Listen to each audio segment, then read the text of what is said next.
Welcome back, everyone. If everybody took their seats and is ready, we can start. Coming up next is a field developer in both Prosumer Economy Society and goodfortrust.org. He has also co-authored the book Çıkış Yolu Türetim Ekonomisi, Prosumer Economy book with Dr. Özesmi. A big round of applause for Ece Satıcı.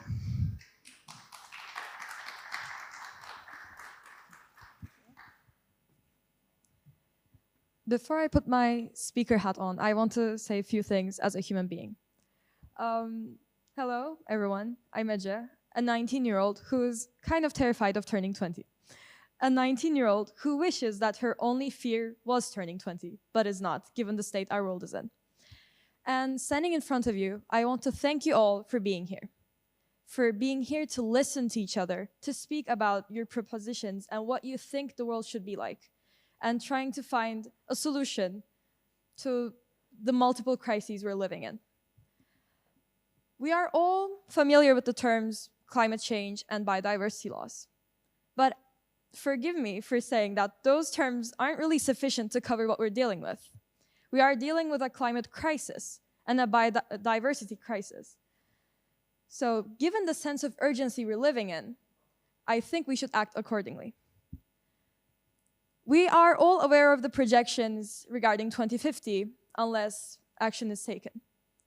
And it is tragically funny and really sad that when we talk about 2050, it seems so far away.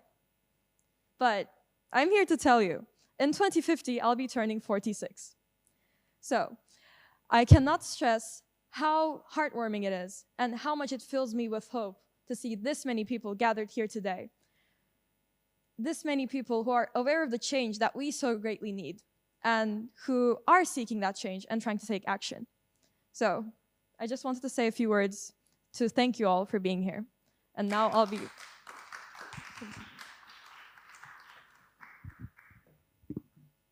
And now, the change we are proposing is... Can we have the slides? Thank you.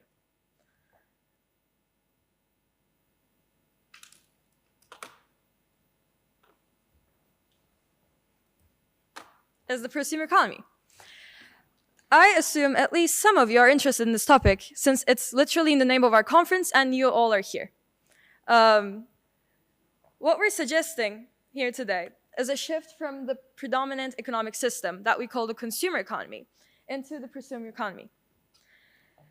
Let's talk about their differences. The consumer economy is focused on profit maximization and is basically a growth machine. Okay. Is basically a growth machine that takes out resources because we don't think about humans and nature as beings but resources and spews out waste in the name of profits and growth. Whereas the prosumer economy is like a forest. It's based on synergistic relationships and is more of an organic system, is an ecosystem, in fact. The consumer economy is based on the assumption of the human as a selfish being, which we have debated a lot yesterday, and I will dive deeper on later. And in the prosumer economy, we question that narrative and take the human out of the center and reject anthropocentrism. So the prosumer economy is more like a post-humanist economic system. The consumer economy is based on linearity, where we have the resources, create output, and it goes to waste. Whereas in the prosumer economy, it is a circular system where where the leakage out of the system is minimized and the wealth is kept in the system and the waste is minimized as well.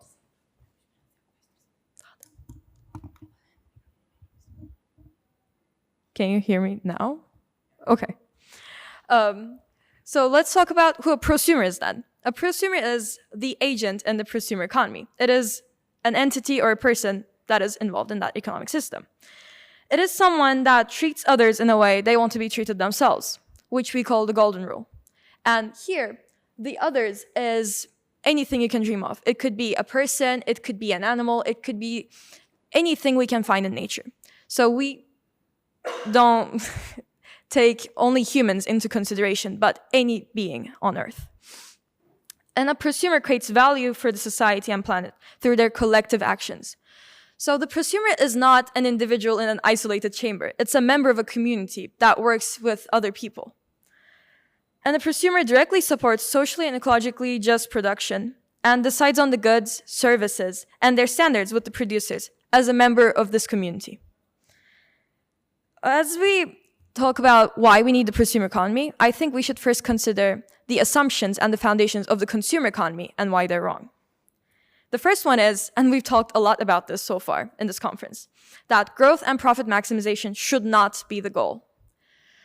There has been talks about the degrowth movement, the donut economics, and all of the other economic systems and propositions that shows why only thinking about profits and growing in the sense that is traditional is not working for our planet right now, and nor is it working for humankind.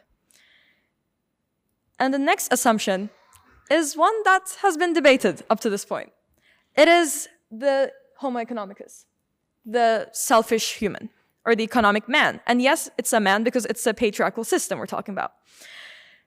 The commonly used narrative regarding human nature is that humans are selfish and they act only out of self-interest. They're competitive and are fully rational beings. And it makes sense for this kind of a human, if it is as such, to live in an economic system that is based on competition, profit maximization, and consumption. Because if humans are that selfish and only think of their self-interests, then this economic system is what's natural for them. But the question is, are humans really that way? There has been some questioning regarding this narrative, and an example I love a lot is Rutger Bregman's book, Humankind, A Hopeful History, that shows all of the most famous examples we give when we're talking about human nature and how it is revealed that we're inherently evil is wrong. For example, let's take the striking results of Zimbardo's Stanford prison experiment, where the power-hungry nature of human beings have been revealed once they were assigned certain roles. But it has been revealed, in fact, that those guards have been prompted in that study to act harshly against the prisoners anyways. So this research didn't have that much scientific validity to start with.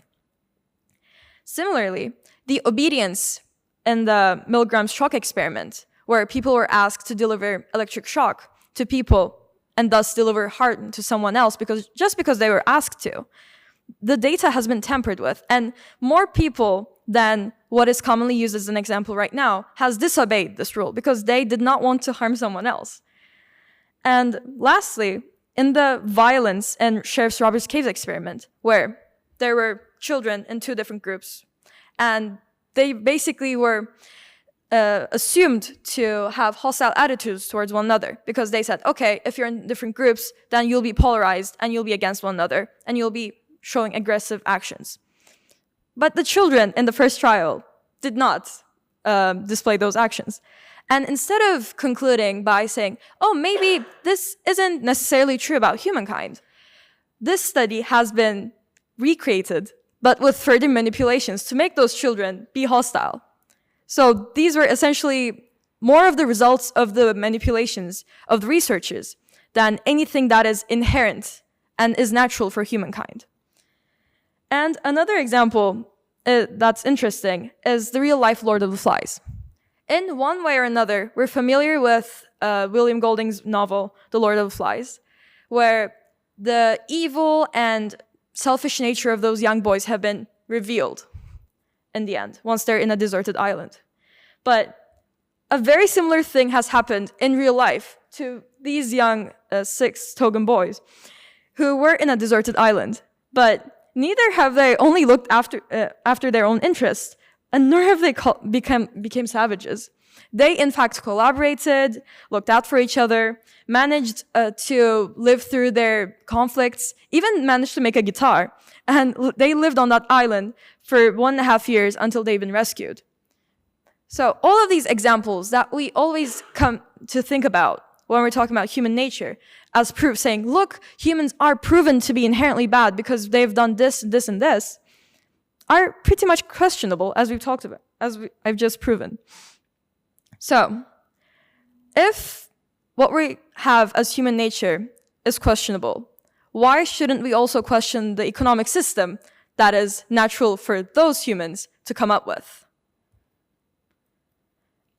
Coming back to the prosumer economy then, We've talked about being environmentally and socially just as a focus, circularity, living in harmony with the world and among one another, being like a forest, and questioning human nature. And now we're at the point where we now critique anthropocentrism. There has been an article recently published in the journal Posthumanism that talks about the possible synergy between posthumanism and the prosumer economy, in the sense that they both reject anthropocentrism and thus take the human out of the center, and the humans are treated as just another species on Earth. And in the prosumer economy, essentially, we seek to live in harmony with nature as a part of it, instead of a dominating or a central force. And we already saw that when we were talking about our golden rule, where the others included everything on Earth. So we say that the prosumer economy is more like a post-humanist economic system than any other. Up to this point, I've talked about a shift in the focus of the economic system, a shift in how we view human beings, and human beings' place on Earth. So that's a lot. So what we're talking about here is more of a paradigm shift. The whole mindset and the way we look at the economic system is supposed to change. At this point, you could be asking, but is this really realistic? Can a system that's within planetary boundaries, is focused on being in harmony with nature, and is circular, really work in this world? I'm here to tell you, yes. And in fact, there are so many examples on Earth right now that have existed for millions of years that prove this is possible. The first one is Lake Baikal. Lake Baikal is the world's deepest and largest lake by volume, and it's in the South Siberian region of Russia. It has survived for at least 25 million years, and thus is the oldest lake in the world. It has 20% of the world's freshwater reserves, and 80% of more than 3,700 species found in Lake Baikal are endemic, which means they aren't found anywhere else. And there are more than 50 fish species, over 100 species of flatworms, 700 species of arthropods, and 170 species of mollusks. And all of these invertebrates help purify the water of Lake Baikal. So it's more of a give and take system in this world. All of the agents and organisms that are in this ecosystem help the ecosystem in one way or another. And Lake Baikal isn't the only example we have. We also have the Amazon rainforest, which is the largest rainforest in the world, and it contains 40% of the world's tropical forest size. It includes at least 15,000 tree species. And despite being 55 million years old, it remained as one of the world's richest and most diverse biological reservoirs, inhabited by millions of different species and creatures in the world. So, if all of these ecosystems have survived more than humankind can ever imagine to be at this point, and they've managed to not only survive but thrive, are full of life, and is based on circularity, why shouldn't we base our own economic system like this? A plausible objection could be, what we're talking about is just nature existing. How could it be an economic system? How can we compare them? What value is the Amazon rainforest creating right now? Well, there has been research about that exact topic. The Amazon rainforest, if we think of it as an economic system, has generated so much value, even more value than we can imagine right now. The annual total economic contribution of the Amazon rainforest's ecosystem services was estimated by Groot and others to be approximately $4.62 billion in 2021 value. And this is, to help put in perspective, 3.4 times more than the world's 20 most valuable companies' total income of $1.367 billion. Let's take a moment to digest this. We're talking about an ecosystem that has lived in harmony, survived for millions of years, is full of life, and is circular, that has generated so much more, significantly more wealth and value to the world than these 20 companies, which include Aramco, and which is essentially destroying our world right now. So, if this is possible, why shouldn't we base our own economic system on these instead? So what we're suggesting is that the human economy can exist and should exist in harmony with the planet, just like a forest or a lake. But How will this change happen? For any forest, you have to go tree by tree. So we're talking about planting little seeds in this ecosystem and wait for it to flourish. And like any reasonable change, this will take time, but hopefully not too much. So how can we grow these seeds, plant these seeds in the world then? There's a possible option for the Prosumer Economy Network, where communities, enterprises, whatever, they can join the Prosumer Economy Network if they fulfill these conditions, which is embracing the golden rule that we talked about, is treating all others as you would like to be treated yourself. In all service and product production, distribution, marketing, and operational processes, implementing and or promoting socially fair and ecological production methods, striving for the circularization of supply chains and internalized exchange within the community, and being governed in a local and democratic manner. And if they fulfill all of these requirements, they can apply to be a part of the Prosumer Economy Network. And some people already started joining us. For example, Kari.coop from Thailand already joined the Prosumer Economy Network, and this is from their webpage, actually. And so, to go step by step, if we plant seeds like this, here's how we will go. This is what we're dealing with right now. The exploitation of the planet and the people is off the roof. The consumer economy is generating so much waste, and we're beyond planetary boundaries. The world is not a good place to live in. And then we plant the prosumer economy seed inside. This could be via the Prosumer Economy Network or other social enterprises, or just volunteers and grassroots movements that seek this change. And once we plant the seed, we can see that because it's circular, what goes in is more than what goes out of the system. And the waste is less than what the consumer economy is already generating. And we can see, even with one seed of the prosumer economy in the system, the decrease in the exploitation in the world. And then, because what goes in is more than what goes out, the prosumer economy will grow. And once it grows within the consumer economy, it will basically eat the consumer economy and grow. And the consumer economy will start shrinking. And at one point, the prosumer economy, as one grows and the other shrinks, will become the predominant economic system, where we've, at that point, minimized environmental and social negative impact on the environment and people. And once, through circular relationships, synergistic relations, and becoming like a forest, we will not only be minimizing negative impact on the world and on humans, but we'll be being regenerative. We'll be having a positive impact on the planet and on human beings. And if it's hard to imagine what this would look like, there's no need to imagine, because people already tried what this would look like in real life, where we have Good4Trust.org, which is essentially putting the prosumer economy into practice. It is a social enterprise that started in Turkey in 2014. It is an online system, a community that brings together ecologically and socially fair producers and prosumers. Prosumers come together around the golden rule and share their good deeds on this platform.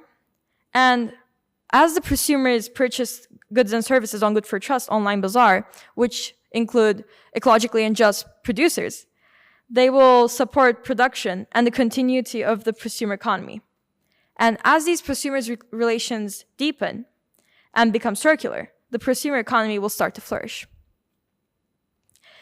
And if you're interested about Good4Trust and how it operates, there will be a panel right after me on Good4Trust, and there will be people who are involved in the operations and processes of Good4Trust there. So if you're interested, feel free to go there after this. And if you're interested about the topics I've talked about so far, here are some reading suggestions. Here's the book Dr. Ece and I co-authored, Çıkış Yolu Üretim Ekonomisi, and the English version of that book is coming out soon.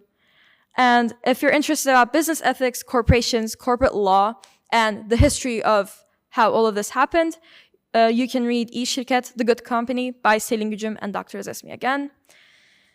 Thank you so much for listening. I hope you enjoyed it, and I'm happy to answer any questions you may have.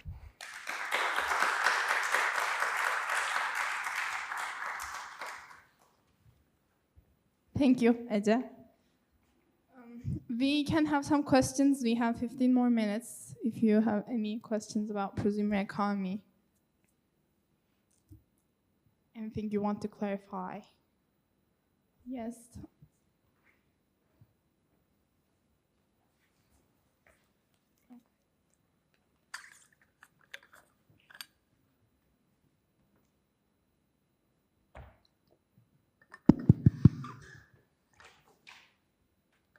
Thank you very much. It was a very well-articulated presentation. It was here, right?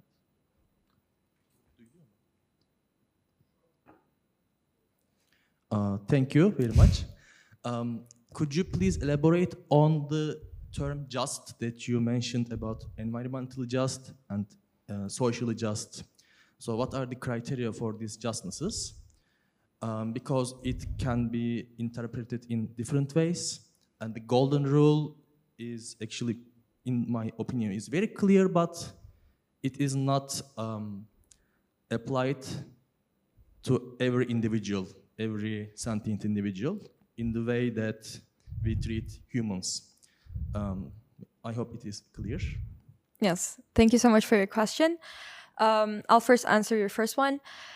When talking about being ecologically and socially just, we're talking about not exploiting people. So one thing that comes into my mind is you should not be producing a good through fossil fuels, if that makes sense, because then you'd be exploiting the world and our nature, and you'll be contributing to climate change, which is not fair. Or you could, when we talk about social justice and being socially just, you could think of giving a fair wage to your workers, giving them insurance, making sure that they have a fair living, and you're not exploiting their need for work and trying to maximize your profits off of their desperation. And yeah, I think that is what justice entails in being environmentally and socially just. It's just making sure you're not exploiting anything and just looking at them and being like, okay, that is fair. I think it appeals to the common sense a little. And for the golden rule, I understand what you mean by saying it is different for every people, because treating others as you would want to be treated yourself, and that yourself, it requires introspection. But I think we're not talking about individuals in an isolated chamber, like I've said, but we're talking about members of a community. So I think in that sense, that golden rule would be applying to the general average human being and what the society as a general would be able to accept. So it is more of a commonsensical thing that what you personally would want. But at the same time, I think no human would want to be exploited. For example, let's take the meat industry. You wouldn't want to be put in a dark room all by yourself, ready to be chopped off and just, I'll not get visual about this, but you know, no human being would want to be treated as such. And if they want to, they should really think about why and question that narrative. So I think, the golden rule is not just about what you personally would want. It is more about appealing to reason, if that makes sense. Any other?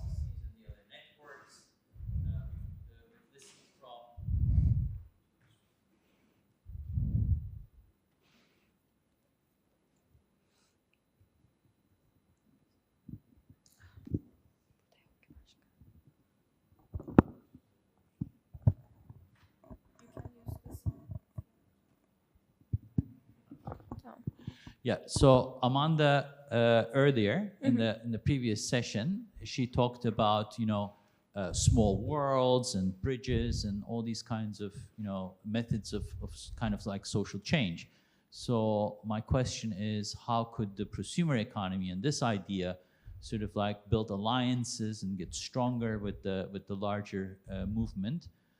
is kind of like what I'm curious about, and your thoughts about it, really. Okay. Well, I think the prosumer economy would be pretty much open to alliances and synergies between with other movements, because there's not really that much room for hubris in this crisis we're living in. So the name does not necessarily matter. What matters is that we're all bound by some mutual ethical tenet, and that we all have a similar purpose that we want to go with. I think some of the possible synergies could be one like this conference, where we're hearing other ideas that have similar ethical values and similar goals, but we're hearing other people out.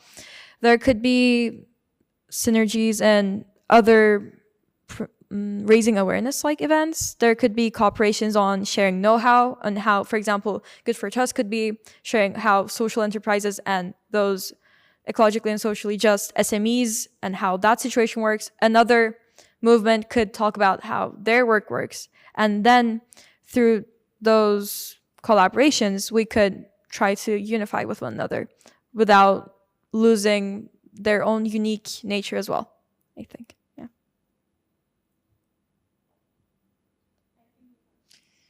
Thank you very much for your presentation. You make the concept very clear.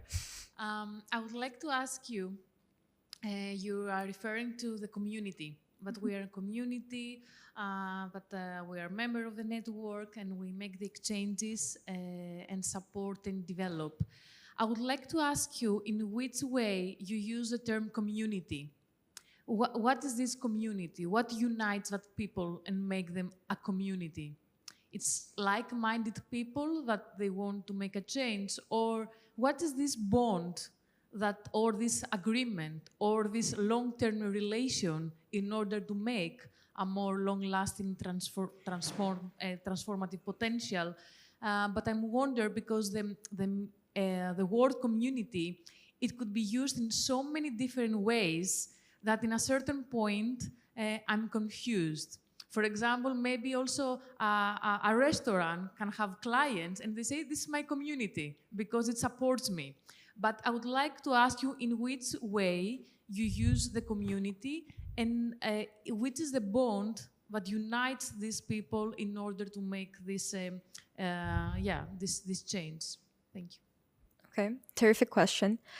I would say a community, yes, could mean a lot of things, but all of these many things it could mean share some of the similar core values inside. Individuals who are in the community have mutual respect towards one another. They don't want any harm against another in the community. And the example you gave in the restaurant, that could pretty much be a community actually too. If they are communicating with one another, having some kind of a bond, that could also be a community. But what we're talking about here is more of an imaginary community at this point, because we're not always living together, but we have a share of unity, sense of unity. Even if I don't see the 700 plus producers and Good for Trust, I know that we have a similar sense of purpose, a similar sense of justice, and that we are all moving towards a similar goal, and we have mutual respect towards one another. So I think we would still be a part of a community, even if we don't see each other day by day. And to foster that sense of community, there are actually many events, like the Goodness Festival, İyilik Şenliği, and other things like perhaps this conference as well, which is trying to build a community of people who are sharing a similar goal. So I think I understand what you say. A community could mean many different things, but this is essentially how we're using that term right now.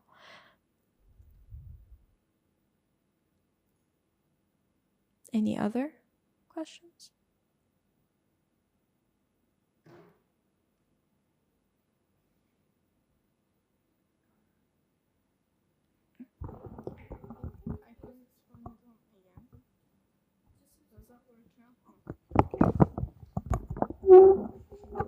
So we have 6 more minutes, but if there is no other questions, we can leave for the lunch break. It will be until 1:30 p.m. Please be here promptly at 1:30 p.m. After the lunch, we will continue with Makoto Nishibe's session on local currencies, and a panel will take place in Cinema Room A on Prosumer Economy. Thank you.